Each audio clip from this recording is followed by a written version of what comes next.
La más cordial bienvenida a cada uno de nuestros hermanos oyentes. Vamos a iniciar. Oremos. Querido Padre Celestial, Dios de eterna bondad, de rica y de abundantes misericordias, ante tu divina presencia estamos, Señor, te adoramos y te exaltamos, porque solo tú eres digno de toda honra y de toda gloria. Señor, ¿a quién iremos? ¿A dónde iremos? Si solamente en ti hay palabras de vida eterna. Perdona nuestros pecados, faltas, errores cometidos delante de ti, pues ante tu presencia no hay hombre que no peque. Pecamos en pensamientos, pecamos en palabras, pecamos en acciones. Ayúdanos, Señor, a cambiar, a vivir enteramente para ti. Te presentamos esta programación, cada país que ya está conectado, Señor. Te presentamos que sigas bendiciendo, protegiendo y guardando a los niños, Señor, los jóvenes, que ellos puedan huir de las pasiones juveniles que acechan sus vidas. Te presentamos los adultos conforme a nuestras responsabilidades.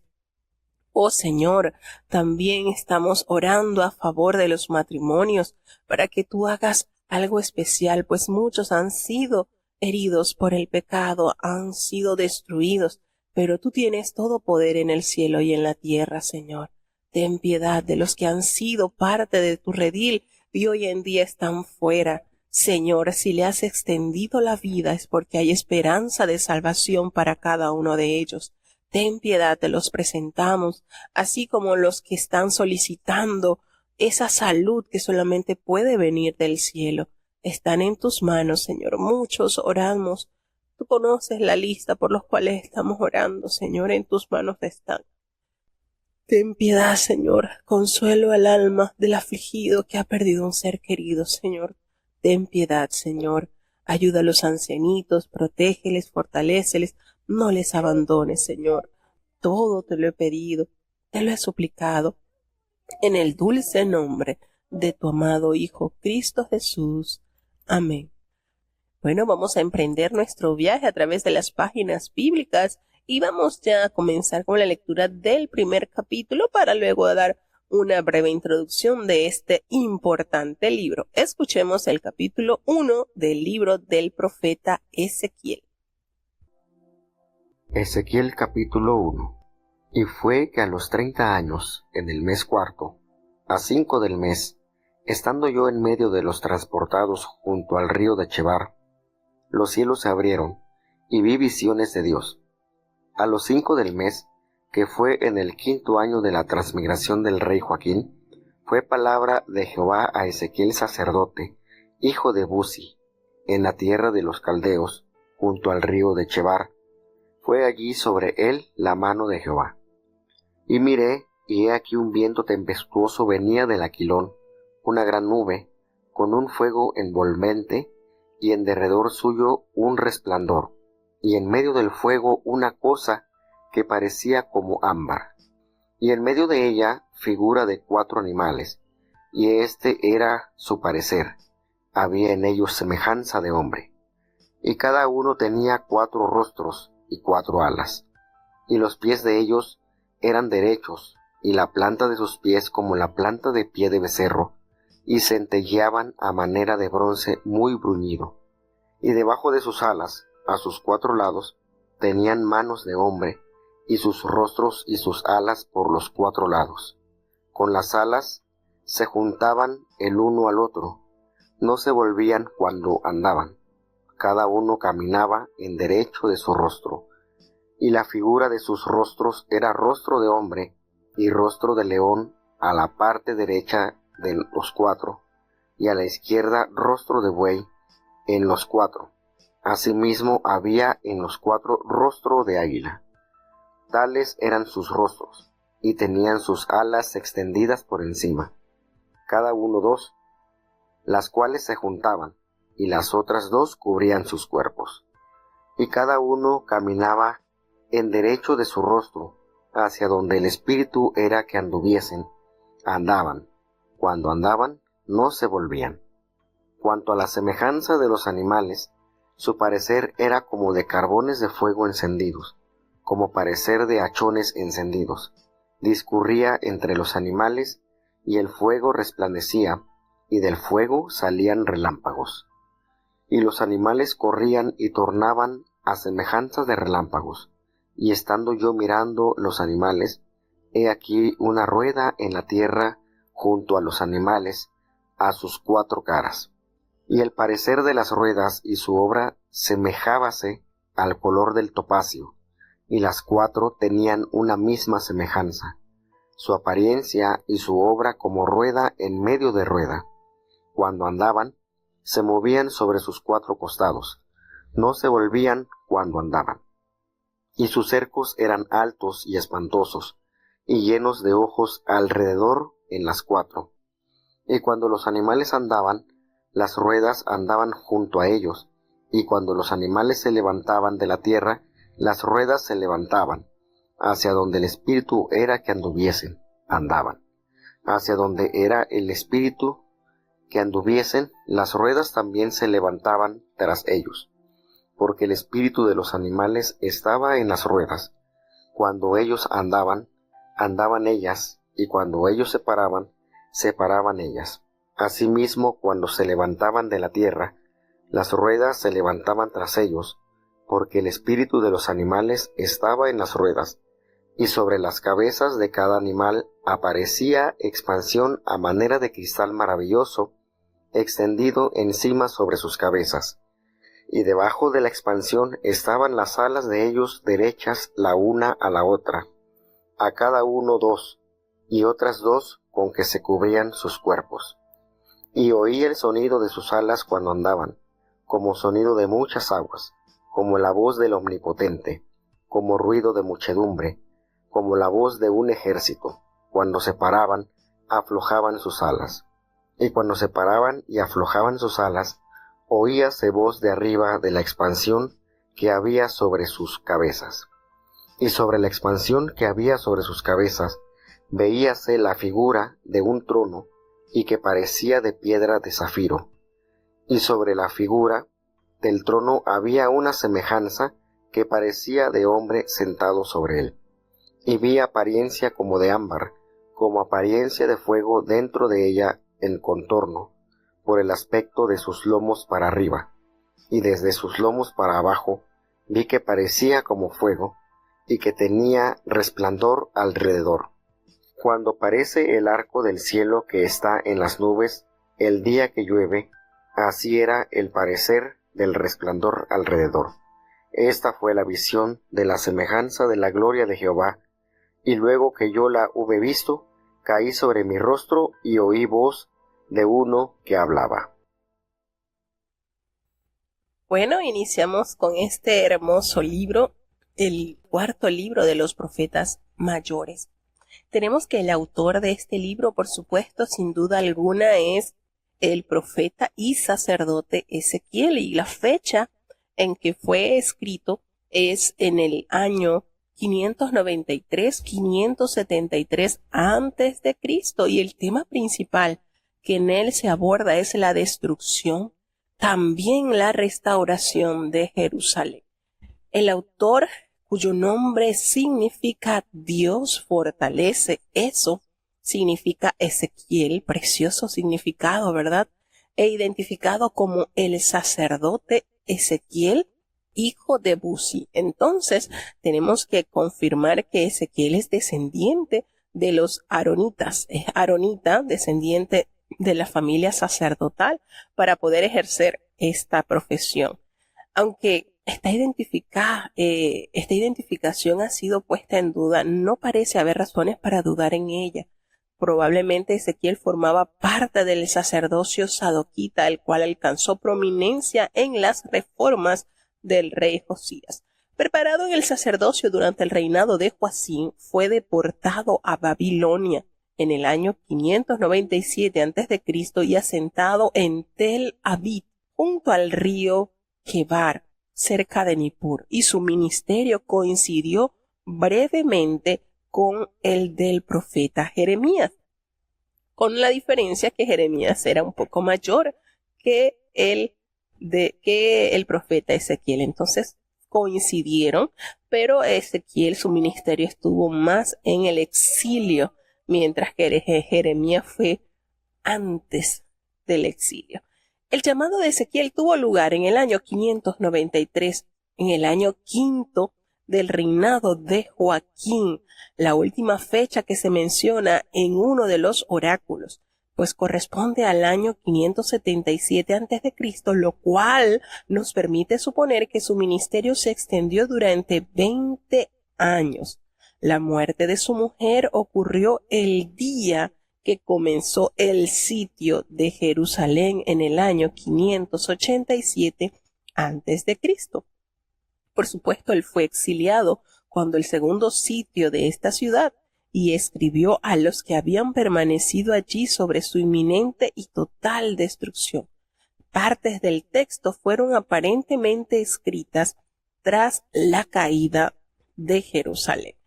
La personalidad de Ezequiel refleja una fuerte tendencia mística, la inmediatez de sus contactos con el Espíritu, las visiones y la frecuencia con que las palabras del Señor descendían sobre él, lo vinculan tanto con los antiguos profetas contemplativos como con los profetas clásicos.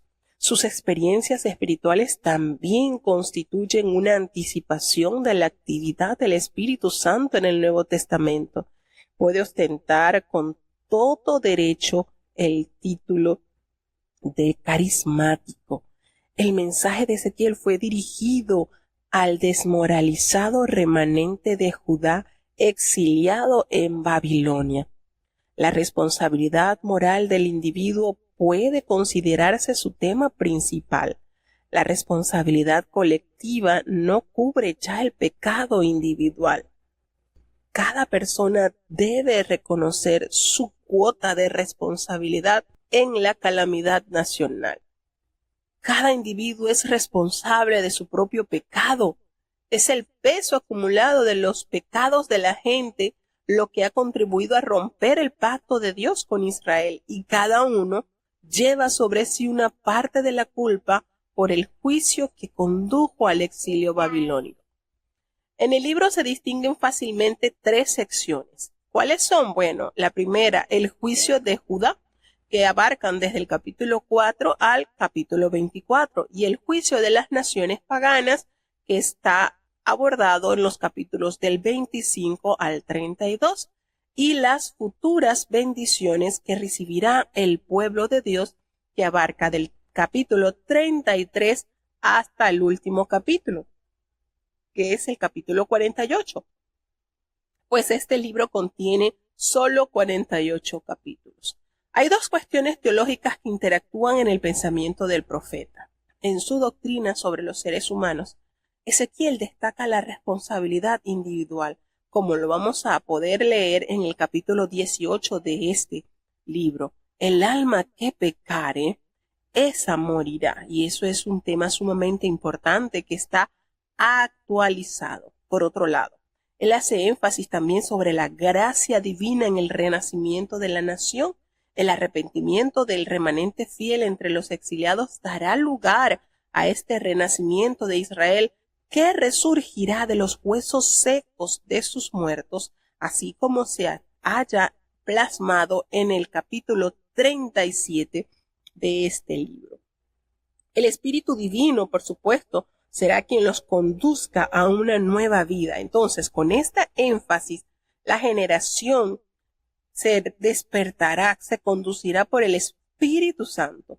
Entonces, Ezequiel, de una manera directa, anticipa la doctrina neotestamentaria sobre el Espíritu de Dios, especialmente la que evoca el Evangelio de Juan. Nos damos cuenta que en este libro hay revelaciones proféticas que son simbólicamente por medio de visiones, señales, parábolas y oratoria humana. Ezequiel las considera fruto del poder y la autoridad del Espíritu Santo, pues además se ofrecen numerosas referencias al Espíritu de Dios en el libro. Se puede casi caracterizar el libro de Ezequiel como el de los Hechos de los Apóstoles, en cuanto a referencia de la manifestación clara del Espíritu Santo. En el Antiguo Testamento muchas de estas referencias merecen una especial consideración. Por ejemplo, en el capítulo 11, versículo 5, el profeta afirma como un dato autobiográfico: vino sobre mí el Espíritu de Jehová y me dijo.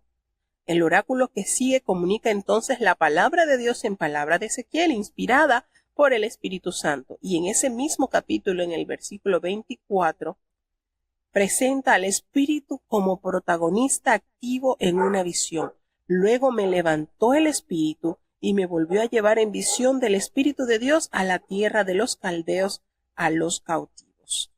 Quizás el caso más conocido de la actividad del Espíritu está en el capítulo 37. Recordemos, muy conocido este capítulo, pues él ve la visión del valle de los huesos secos. La mano de Jehová vino sobre mí y me llevó el Espíritu de Jehová y me puso en medio de un valle que estaba lleno de huesos. La subsecuente visión relata el renacimiento espiritual del remanente de este remanente que estaba en el exilio. Y un aspecto final de la acción del Espíritu Santo está en la vida del profeta y se halla en el capítulo 23, versículo 26. Os daré corazón nuevo y pondré espíritu nuevo dentro de vosotros. No es solamente una acción exterior del Espíritu que cae sobre alguien, sino la profetizada presencia interior del Espíritu, como la que experimentó Ezequiel cuando el Espíritu entró en él, así como lo revela en el capítulo 2, versículo 2. Ezequiel anticipó la experiencia neotestamentaria del Nuevo Testamento al mencionar frutos del Espíritu de Dios. Entonces, ya leído el primer capítulo, notamos lo que es la visión del profeta Ezequiel en el año 30, probablemente la edad de Ezequiel cuando comenzó su ministerio en el río Chebar, en el canal navegable de la cuenca del Éufrates que corre hacia el sudeste más arriba de Babilonia. Estas visiones es un término especial utilizado por Ezequiel para anunciar sus revelaciones más importantes, siempre junto a la palabra Dios, a fin de indicar su origen. Recibidas mientras él estaba despierto, constituían verdaderos panoramas visuales, parece que acompañados por la voz de Dios. Si Joaquín fue conducido cautivo de Jerusalén a Babilonia en el año 597 a.C., entonces el quinto año corresponde al 593 a.C. El nombre de Ezequiel significa Dios fortalece o Dios en mí es fuerte. Era miembro de la orden sacerdotal.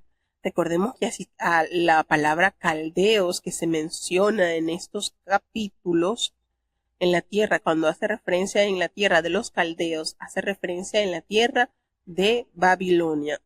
La mano de Jehová, esta frase que se usa unas 6 veces en los capítulos para expresar cómo el Espíritu de Dios venía sobre él en medio de cada revelación. Desde los versículos 4 al 26 podemos notar que esta apocalíptica revelación divina cargada de símbolos puede ser dividida en 3 partes. Tenemos desde el versículo 4 al 14 la tormenta y los 4 seres vivientes, y del 15 al 21 las 4 ruedas, y del 22 al 28 la expansión y el trono. Era una visión similar, se describe en el capítulo 10, donde la presencia de Dios abandona el templo.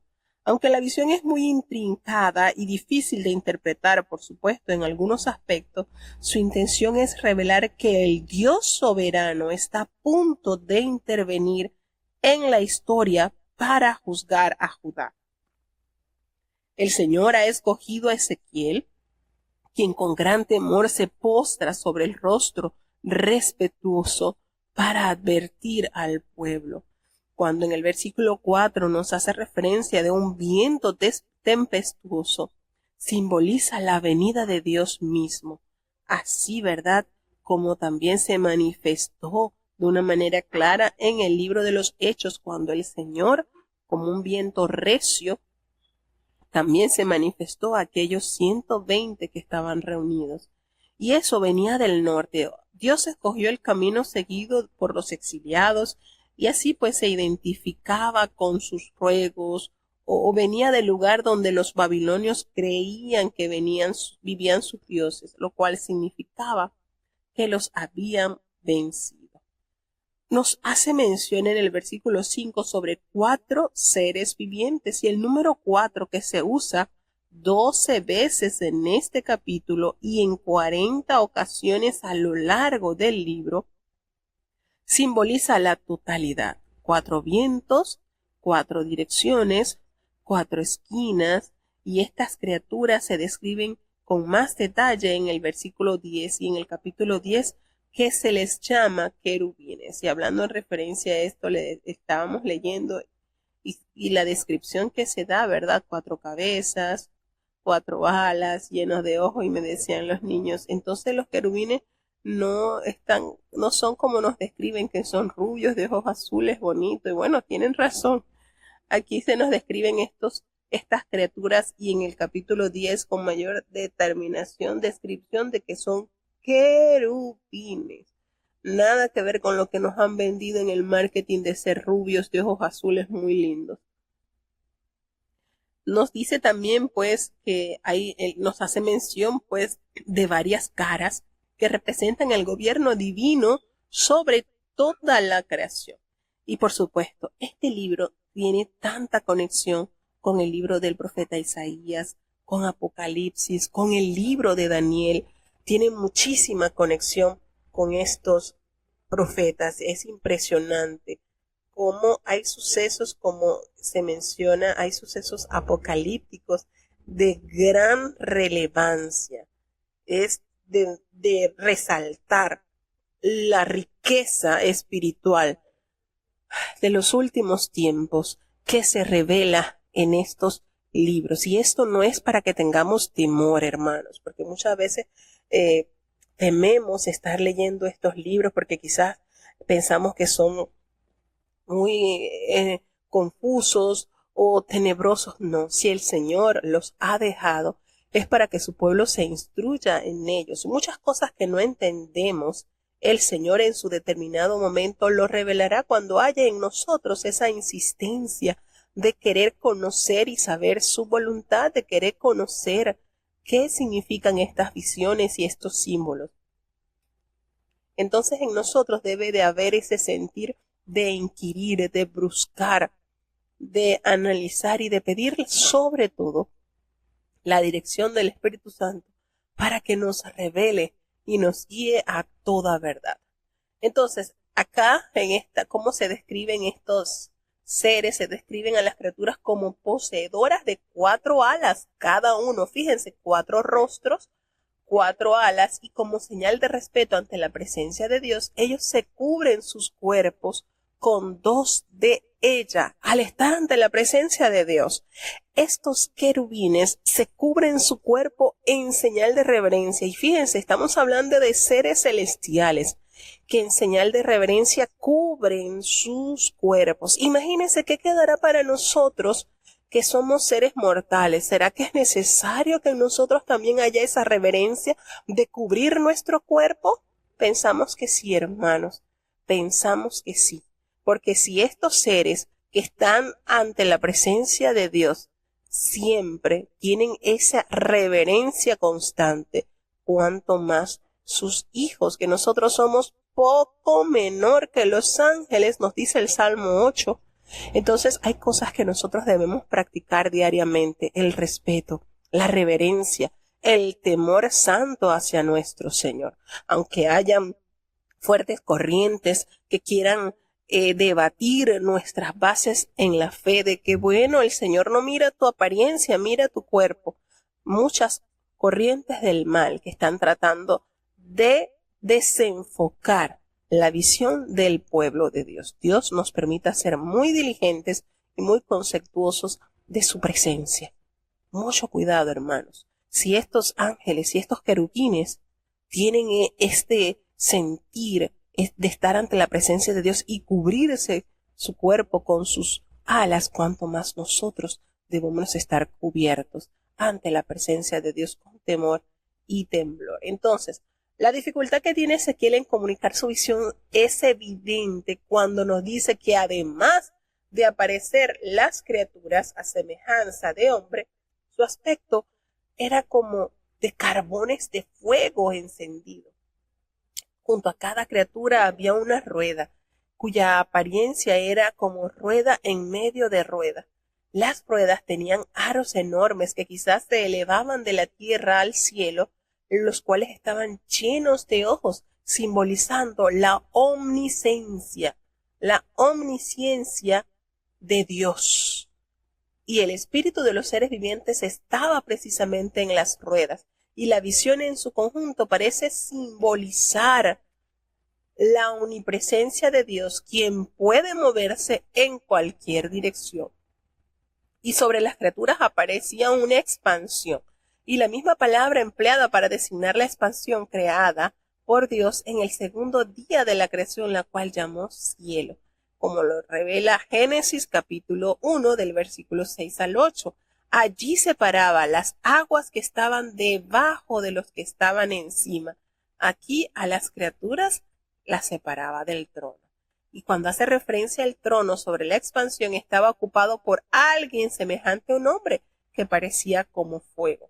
Lo más importante para Ezequiel es que Dios estaba presente en Babilonia, lo mismo que en Jerusalén. Notamos entonces en el versículo 28, cuando nos hace referencia a la gloria de Jehová, se refiere a Dios en toda su plenitud.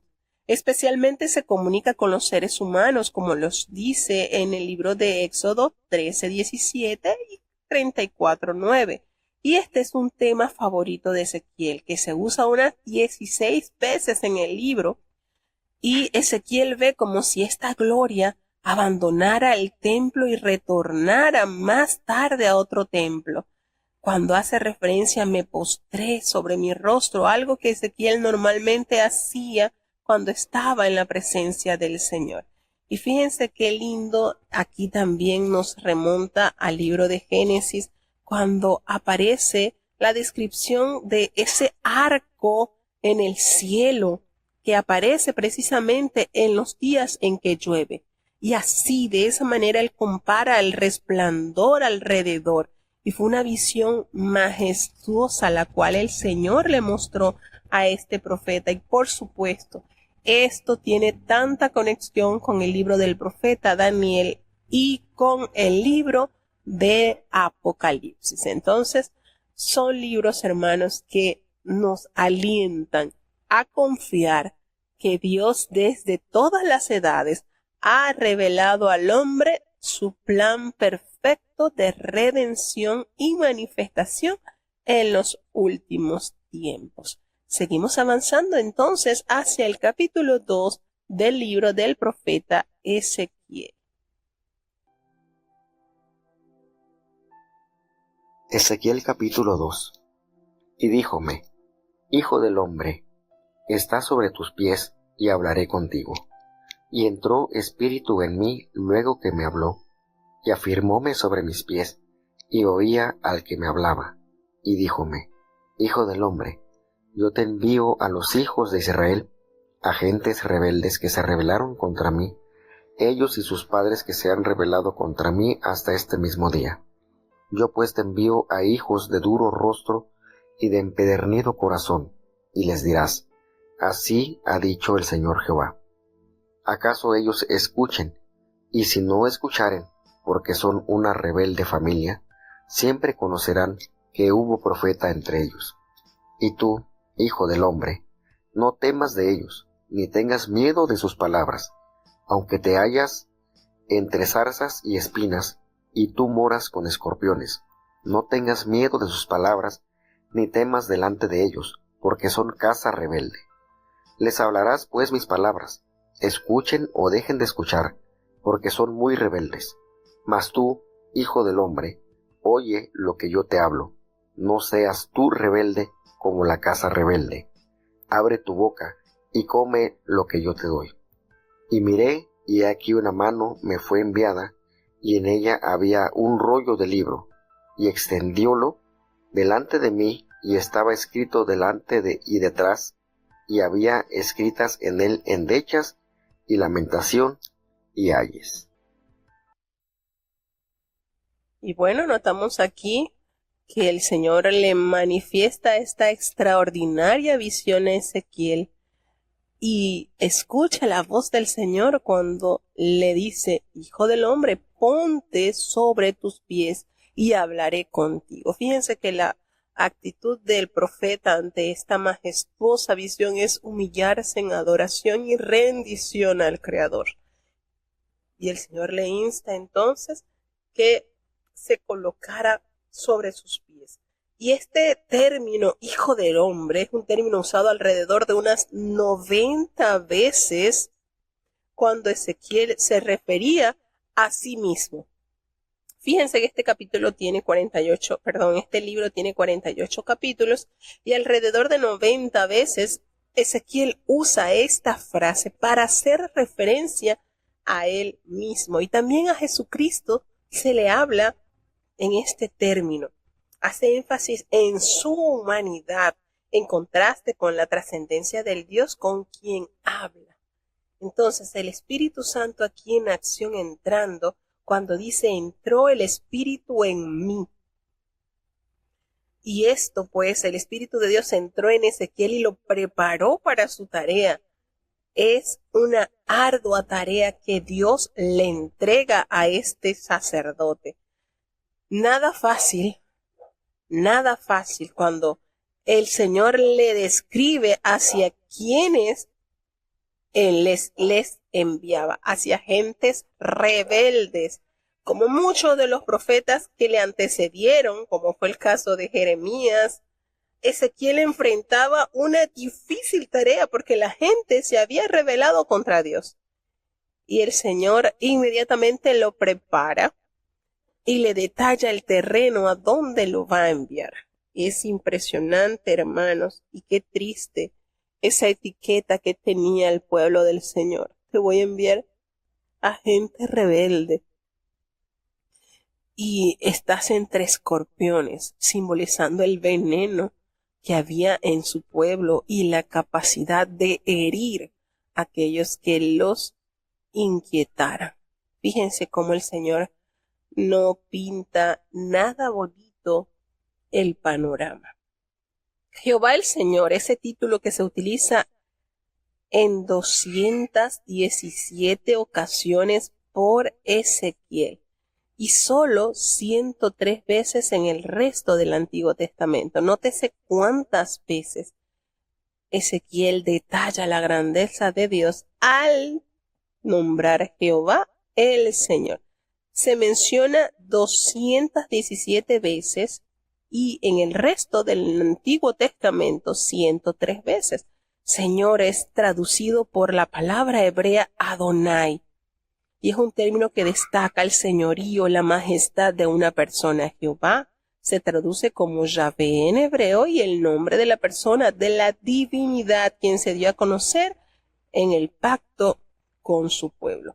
Cuando le hace referencia a una casa rebelde utilizado frecuentemente en los primeros capítulos de Ezequiel para describir a la nación, podemos notar cómo el Señor estaba tan anuente de la condición de su pueblo. Sin embargo, le da esta misión al profeta y le dice: anda, te escuchen o no te escuchen, pero vas a hablarle. Y a veces, de verdad, este capítulo me ha dado bastante consuelo, porque nos sucede que se anuncia muchas veces en distintos hogares la venida del Señor y no se convierten, hermanos, pero nuestra misión y nuestra visión debe estar enfocada a la que tuvo el profeta Ezequiel, porque escuchen o no escuchen, uno debe de hablar.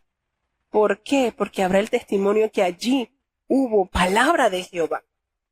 Y precisamente nosotros estamos llamados a ser atalayas en el pueblo del Señor. Nosotros estamos siendo llamados a ser atalayas. Y de verdad este capítulo, que a pesar de ser corto, solamente contiene 10 versículos, pero contiene verdades sorprendentes.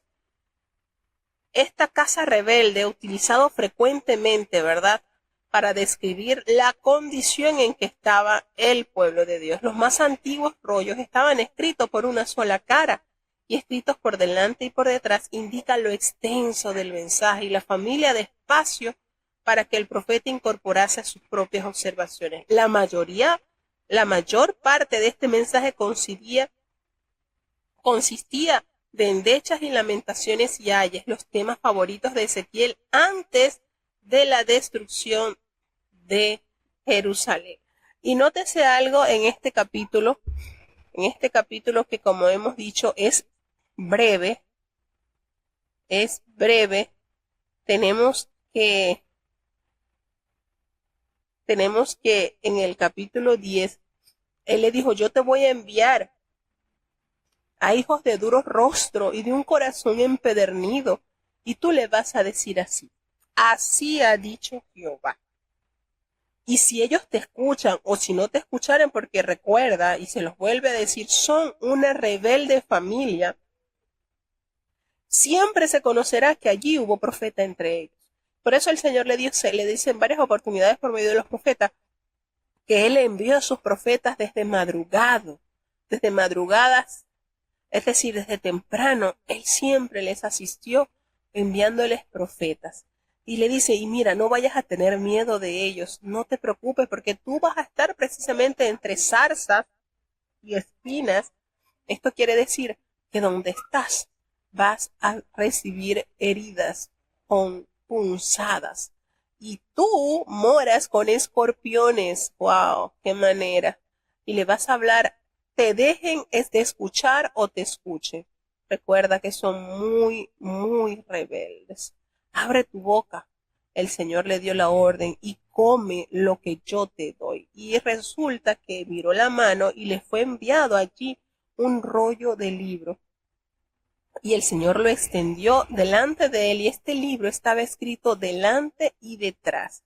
Y había en él muchas endechas y lamentaciones. Y ahí fíjense que por lo general se escribía de una sola cara, pero acá el autor describe que este rollo estaba escrito por ambas partes, así como estaban escritas las tablas de piedra donde el Señor escribió la ley de Jehová con su mano. Así que el Señor le encomienda esta dura misión a Ezequiel, que se dirigiera a su pueblo, que era terrible esta familia. Así que el profeta no se resistió a la orden de Dios e inmediatamente asume su compromiso. Vamos a seguir avanzando hacia el capítulo 3 del libro del profeta Ezequiel.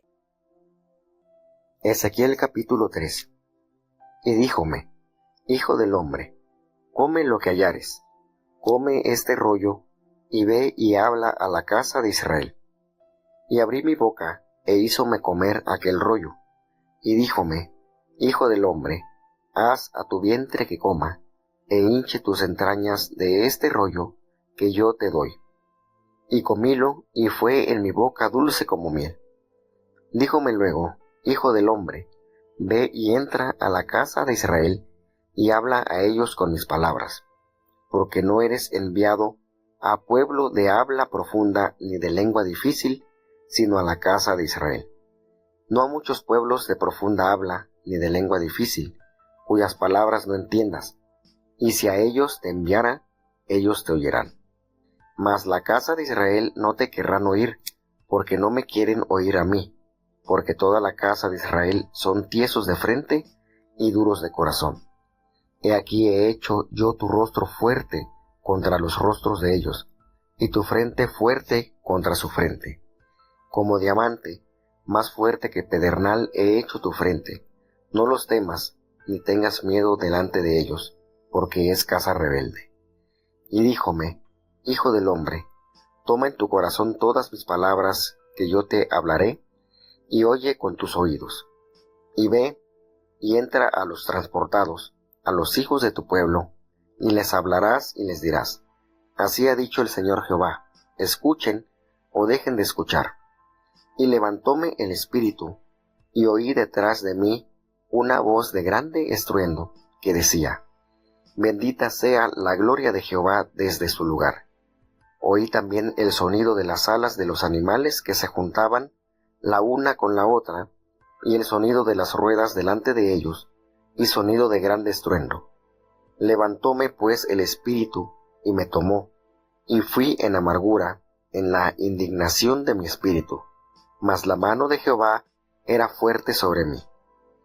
Y vine a los transportados en Tel Aviv, que moraban junto al río de Chebar, y asenté donde ellos estaban asentados, y allí permanecí 7 días atónito entre ellos. Y aconteció que al cabo de los 7 días fue a mí palabra de Jehová, diciendo: Hijo del hombre, yo te he puesto por atalaya a la casa de Israel. Oirás pues tú la palabra de mi boca, y amonestarlos has de mi parte. Cuando yo dijere al impío, de cierto morirás, y tú no le amonestarás, ni le hablares, para que el impío sea apercibido de su mal camino, a fin de que viva. El impío morirá por su maldad, mas su sangre demandaré de tu mano. Y si tú amonestares al impío, y él no se convirtiere de su impiedad y de su mal camino, él morirá por su maldad, y tú habrás librado tu alma. Y cuando el justo se apartare de su justicia e hiciere maldad, y pusiere yo tropiezo delante de él, él morirá, porque tú no le amonestaste. En su pecado morirá, y sus justicias que había hecho no vendrán en memoria, mas su sangre demandaré de tu mano. Y si al justo amonestares para que el justo no peque, y no pecare, de cierto vivirá, porque fue amonestado, y tú habrás librado tu alma. Y fue allí la mano de Jehová sobre mí, y díjome: Levántate, sal al campo, y allí hablaré contigo. Y levantéme, y salí al campo, y he aquí que allí estaba la gloria de Jehová, como la gloria que había visto junto al río de Chebar, y caí sobre mi rostro. Entonces entró espíritu en mí, y afirmóme sobre mis pies, y hablóme, y díjome: Entra, y enciérrate dentro de tu casa. Y tú, oh hijo de hombre, he aquí que pondrán sobre ti cuerdas, y con ellas te ligarán, y no saldrás entre ellos. Y haré se pegue tu lengua a tu paladar, y estarás mudo, y no serás a ellos varón que reprende, porque son casa rebelde. Mas cuando yo te hubiere hablado, abriré tu boca y les dirás: Así ha dicho el Señor Jehová. El que oye, oiga, y el que cesa, cese, porque casa rebelde son. Bueno, vemos la misión en que el Señor coloca al profeta. Come este rollo. Fíjense cómo le dice: me dijo el hijo de hombre, come lo que hayas, y come este rollo, y ve y háblale a la casa de Israel. Y esto también nos hace recordar a la visión que tuvo Juan el teólogo en el libro de Apocalipsis, donde el Señor también le dio a comer un librito, ¿verdad? Como hay tanta conexión. Y dice pues, antes de que el profeta pudiera comunicar el mensaje, primero tenía que asimilarlo. Al profeta Isaías el Señor quemó sus labios a través de las brasas que tomó del altar. Al profeta Jeremías le tocó su boca y puso sus palabras en él. Y al profeta Ezequiel le da la orden que ingiriera este rollo que él le daba para entonces asimilar el mensaje que le tocaba dar. Fíjense las diferentes maneras en que el Señor capacita y prepara y le otorga la potestad y la autoridad, las palabras del Señor en la boca de los profetas, como Dios de una manera especial capacita a cada uno de sus instrumentos. Y esto es muy bonito recalcarlo, resaltarlo, porque Dios allí está corroborando que no son palabras de humana sabiduría, es la palabra de Él la que les está otorgando. De esta manera entonces el profeta abre su boca y come aquel rollo. Y el Señor le dice, alimenta tu vientre, llena tus entrañas de este rollo que yo te doy. Y él lo comió, y a su boca fue dulce como la miel, como lo experimentó también Juan el teólogo. Entonces, ¿qué es lo hermoso de esto? La palabra de Dios es como miel a nuestra boca, dice el salmista. Pues vemos cómo la palabra de Dios tiene un sabor dulce cuando se recibe, así como lo dice el Salmo. Hace la referencia al Señor a la casa de Israel y es una referencia, por supuesto, a toda la nación, incluyendo a la tribu meridional de Judá y las tribus septentrionales de Israel, es decir, las del norte y las del sur. Fíjense que tenemos entonces la expresión de que tu rostro será fuerte contra los rostros de ellos. Es decir, la determinación de profetizar tenía que ser más fuerte que la renuncia de Israel a escuchar. En pocas palabras, te vas a enfrentar con gente dura, pero tú vas a ser más fuerte que ellos. Es decir, tu insistencia, tu fidelidad, tu constancia en anunciar mis palabras se va a imponer ante la dureza y la insensibilidad de este pueblo, dándole a conocer a lo que se iba a enfrentar el profeta.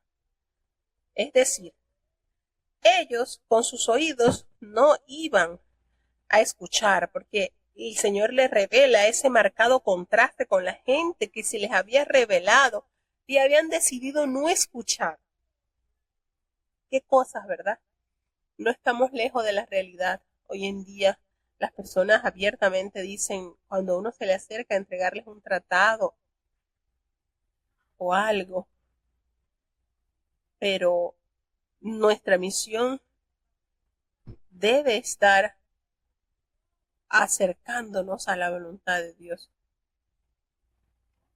Y de verdad que es impresionante la manera en que el Señor le anuncia al profeta la condición en que está su pueblo y la condición que en él debe reinar.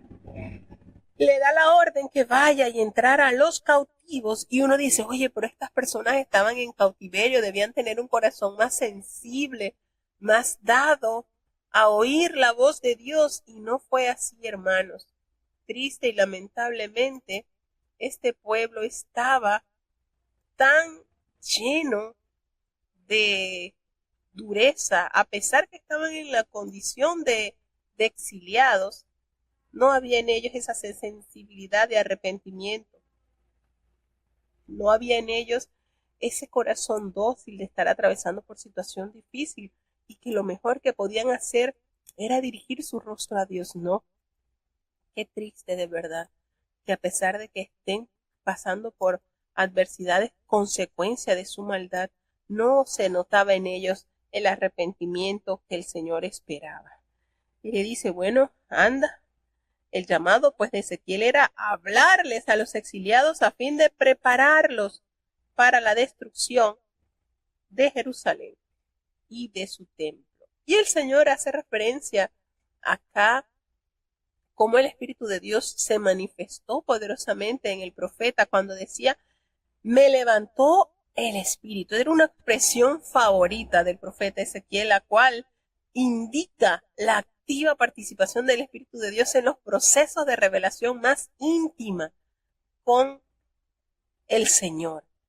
Y hace referencia en el versículo 14 que fui en amargura, en la indignación de mi espíritu, y el profeta pues se había identificado totalmente con el Señor y experimentaba la ira que en el justo suscita el pecado. Cuando usted se halla incómodo con esas situaciones de pecado, usted se indigna, así como le pasó a Jesucristo cuando llegó al templo y vio todo lo malo que ocurría allí, cómo se indignó, comenzó a corregir el mal. Entonces, hace referencia al Señor aquí en este capítulo, el profeta de la relación a Tel Aviv, que es un sitio cercano en Nippur sobre el río Kechevar, donde se habían asentado algunos exiliados. Y habla de 7 días que estuvo el profeta atónitos entre ellos. Y Ezequiel, por supuesto, estaba conmovido como resultado de su encuentro con Dios, toda la experiencia que había vivido, y necesitaba un tiempo para acostumbrarse a la nueva situación, al nuevo rol que el Señor le había asignado. Y recordemos que 7 días también era tomado como el tiempo en que se guardaba luto por los muertos. También era el periodo durante el cual se mantenía la impureza tras haber tocado un cadáver. Y el periodo de la consagración también de un sacerdote era de 7 días. Así que Ezequiel es un sacerdote comisionado para realizar también las funciones de profeta. La palabra atalaya, que es sumamente clave en este libro, en el antiguo Israel recordemos que se estacionaban atalayas sobre los muros para advertir a la gente del peligro y de mensajeros que se aproximaban a la ciudad. Entonces, a los profetas también se les llamaban atalayas. Ezequiel va a advertirles que cada persona era responsable de su propia conducta, y este tema de la responsabilidad se repite mucho en el capítulo 33 y también con mayor claridad en el capítulo 18 del libro del profeta Ezequiel. Y de verdad, hermano, todo cristiano es llamado a ser atalaya.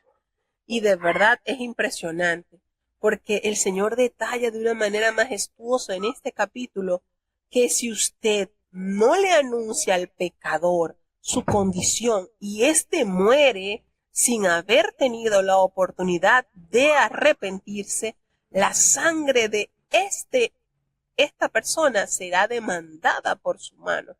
Usted tendrá que dar cuenta, pero que si usted le dio voces, advirtió, comunicó, y éste muere sin haber dado ese paso al arrepentimiento, usted está absuelto, libre. Y qué importante es eso, hermano, porque de verdad que a nosotros no nos gusta. Yo recuerdo que cuando comenzó en el año 2015 el avivamiento, yo recuerdo que había un mensaje, bueno, fueron tantos mensajes, estamos hablando de como 3,000 ungidos, 3,000 mensajes. Yo recuerdo que había un mensaje donde decía que le anunciaran a los que se habían ido que él estaba dando oportunidad. Y yo recuerdo que ese mensaje yo se lo coloqué a mis hermanos, porque tuve unos hermanos que fueron misioneros ungidos también, y yo se los coloqué para que lo escucharan. Y yo dije, bueno, yo cumplí con mi parte, yo estoy compartiendo lo que el Señor nos dijo que compartieran. Acepten o no acepten, pero lo estoy haciendo. Y se siente tan bien cuando uno obedece a Dios. Y debe ser nuestro sentir. Escuchen o no escuchen. A veces nos sentimos tristes porque predicamos, porque visitamos, y quisiéramos cosechar quizás de esa semillita que uno está sembrando, ¿verdad? Pero el apóstol Pablo nos dice, yo sembré, Apolo regó, pero el crecimiento lo da Dios. Y nosotros no debemos desesperarnos, porque nuestra misión es darle continuidad a la palabra del Señor. Cada vez que usted se dirige a predicar, cada vez que usted se dirige a exhortar a un alma, usted está acercando más la venida del Señor. ¿Por qué? Porque la palabra del Señor nos enseña que cuando este evangelio fuese predicado a todas las naciones, entonces vendrá el fin. Entonces nosotros tenemos que hacer ese trabajo de hormiguita, llevar el mensaje, tener una vida. Mire, la manera más clara de vivir, de enseñar la verdad de Cristo, es practicarla. Es practicar, hermanos. Y esto yo lo he visto como un ejemplo claro. Si usted, miren esto, si usted, yo le voy a colocar este ejemplo. Si hay una persona que canta muy feo, canta feo, y de repente usted lo ve cantar perfecto, precioso, usted le va a llamar la atención. Y de repente usted le pregunta, oye, ¿y quién te enseñó o dónde aprendiste? Y esa persona te indica ¿Quién le enseñó? Supongamos que lo hizo a través del uso de de tutoriales del YouTube y le envía el link para que usted aprenda con ese tutor en el YouTube. Yo le aseguro que por el testimonio de esa persona que cantaba tan feo y que ahora, hoy en día usted lo ve cantando como un ruiseñor, usted lo convence más el cambio que vio en esa persona que la recomendación que él da cantando feo. ¿Sí o no? Porque, como dice, la palabra convence, pero el ejemplo arrastra. Y es verdad, nuestro ejemplo arrastra. Imagínese que usted, sin conocer a Cristo, era una persona amargada, maldiciente, era llena de contiendas, todo eso. Y de la noche a la mañana usted se presenta como una persona afable, llena de virtudes. ¿Usted cree que eso no será un impacto para darle a conocer que la fuente de agua que cambió su ser es verdaderamente eficiente? Claro que sí. Entonces, en nosotros hay un compromiso muy grande. Todos nosotros somos llamados a ser atalayas, todos. No hay excepción. Usted dirá, bueno, pero es que de repente no tengo no tengo palabras así bonitas, así palabras de convencimiento. No, pero es que no es usted el que va a convencer. Es el Espíritu Santo que redarguye al mundo del pecado, que convence. Es el Espíritu Santo. Usted sencillamente es atalaya, usted da voces, pero su manera más eficiente de convencer que usted está plenamente dirigido por el Espíritu de Dios es que usted tenga una vida pía, temerosa, llena de las virtudes del cielo. Que su vida produzca ese fruto del Espíritu Santo.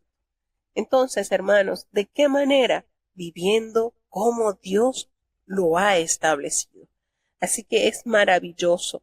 De verdad, este capítulo 3 es lindo cuando el Señor le dice, mira, amonesta. Tú tienes que amonestar al impío. Y el que no se convirtiere de su impiedad y de su mal camino, él va a morir por su maldad. Pero tú habrás librado tu alma. Ustedes saben que es eso, tremendo. Ah, pero si el justo se apartara de su justicia y él hiciere maldad y pusiere yo tropiezo delante de él, él va a morir. Pero tú no le has amonestado en su pecado, y ahí en su pecado él va a morir. ¿Y sabes qué? Su sangre yo voy a demandar de tu mano. Fíjense esto, qué impactante este capítulo. Pero si el justo tú lo amonestares para que no peque, para que se mantenga, y él no pecare, él va a vivir porque fue amonestado, y tú vas a librar tu alma. Hermanos, esto es una tarea diaria. ¿Por quiénes nosotros debemos comenzar? Por nuestra familia, porque el Señor lo dijo, comenzando desde la casa, comenzando desde Jerusalén, Judea, Samaria y hasta lo último. Es decir, el Evangelio es de adentro hacia afuera. Desde casa, comenzamos desde casa. De adentro hacia afuera. ¿Y cómo amonesto? Viviendo en santidad, demostrando que este producto que yo estoy consumiendo, que es el Evangelio, es verdaderamente efectivo. Es un compromiso enorme. Esto no solamente fue para Ezequiel. Nótese esto, no es que eso fue Ezequiel porque era el profeta. Todos nosotros estamos constituidos, llamados a ser atalayas. Así que esto es maravilloso, lo que el Señor nos revela por medio de su santa y bendita palabra. Ya lo último, el Señor le dice, te vas a encerrar dentro de tu casa, y ese limitado contacto entre el profeta y la gente se debía a que esta casa, esa familia rehusaba escuchar la palabra de Dios, y solamente el Señor le decía, yo voy a abrir tu boca para que tú les des a ellos ese mensaje que tienen que escuchar y solamente lo que tú le tienes que hablar. Así que nótese la manera en que Dios usa sus finos instrumentos para comunicar la verdad de la palabra del Señor. Entonces, hermano, esto está sumamente exquisito, importante. Todos nosotros, todos los ungidos, los bautizados, somos llamados a ser atalayas. Y a veces entra el desaliento porque, oye, yo le voy a decir una cosa, yo tengo una amiga, bueno, tuve varias amigas en la universidad y yo a todas las llevé a la iglesia, a todas las invité y ninguna se convirtió, y tengo una que muchos años y hasta yo le hablaba claro, le decía que era ungida, le enseñé mi mensaje, todo, yo le hablaba, que eso es muy poco común, que uno lo converse entre una persona que no es de nuestra comunidad cristiana, de nuestra iglesia, pero yo con ella le enseñé, hasta le llegué a regalar un librito de lo que habla el Espíritu Santo a la iglesia. Y yo recuerdo que cuando ella leía eso, ella lloraba. Y yo le decía, ¿por qué estás llorando? Y me decía, ¿qué me dirá el Espíritu Santo? Y les estoy hablando de el año 96 que yo comencé con ella a estudiar en la universidad. Y ella nunca se convirtió. Y eso a uno lo entra como en decepción. Pero digo, Señor, se conviertan o no se conviertan, nosotros tenemos que seguir viviendo en santidad y amonestando en el sentido de que, oye, una de las cosas que convence mucho al incrédulo es nuestra constancia en el camino de la fe. Por la misericordia de Dios, yo desde el año 97 que di el paso al bautismo, gracias a Dios el Señor me ha preservado y tengo un solo bautismo, y eso para mí es un regalo que Dios me ha permitido tener y cuidar. Y usted dirá, no, porque ella vivía encerrada. No, yo estudié en la universidad, yo trabajé, yo me desenvolví en la sociedad, pero siempre procurando mantener en alto el nombre de Dios, porque Él es el que debe recibir toda honra y toda gloria. Entonces sí es necesario que nosotros tengamos esta función de atalayas, viviendo una vida santa, temerosa, llena de la obediencia a la palabra de Dios. Así que bueno, de esta manera llegamos ya a la conclusión de estos 3 capítulos. Vamos a tener la oración. Querido Padre Celestial, Dios de eterna bondad, de rica y de abundantes misericordias, ante tu divina presencia estamos, Señor. Te adoramos, te exaltamos, te bendecimos, porque solo tú eres digno de toda honra y de toda gloria, Señor. ¿A quién iremos? ¿A dónde iremos, Señor? Si solamente en ti hay palabras de vida eterna. Ayúdanos cada día a vivir con temor y temblor en nuestros corazones, a vivir para ti conforme a tu voluntad. Perdona nuestros pecados, faltas, errores cometidos, pues sabemos que ante tu presencia no hay hombre que no peque. Guarda y protege cada país que ha estado conectado con nosotros, Señor, que día a día viaja a través de las páginas bíblicas en la lectura diaria. Que hasta ellos, Señor, tu gracia, tu benevolencia, tu poder los alcance. Y que no solamente sean oidores de tu palabra, sino hacedores, Señor, porque serán los hacedores de tu palabra los que serán justificados ante ti. Guarda a los niños, los jóvenes, Señor, los adultos, los matrimonios están en tus manos. Los enfermos, Señor, tú los conoces. Tú tienes el poder en el cielo y en la tierra, Señor. Y cuán grande se aumenta nuestra fe cuando vemos tu mano poderosa obrando a favor de los que necesitan de ti. Guarda, Señor, los que están afligidos por enfermedades que para la ciencia no hay cura, como es el caso de Lauri, de Nathan, como es el caso, Señor, de muchos que están padeciendo de enfermedades que no hay cura, Señor, pero ¿qué hay imposible para ti? Ten piedad, Señor. Ayúdanos a confiar. Nuestro trabajo es creer en ti, Señor, y tú prometes obrar conforme a nuestra fe. Gracias, Señor, por los que han sido sanados. Consuela a los que han recibido la pérdida de un ser amado. Ten misericordia, Padre, y no nos abandones. Te necesitamos. En el nombre poderoso de Jesús te lo he suplicado, y en él te doy las gracias. Y ahora te pedimos, Señor, que el bendito amor de Dios, la gracia y la paz de nuestro Señor y Salvador Jesucristo, la compañía y comunión de tu Espíritu Santo, quien es nuestro amado Consolador, sea con cada uno de tus hijos, nos guarde desde ahora y para siempre. Amén.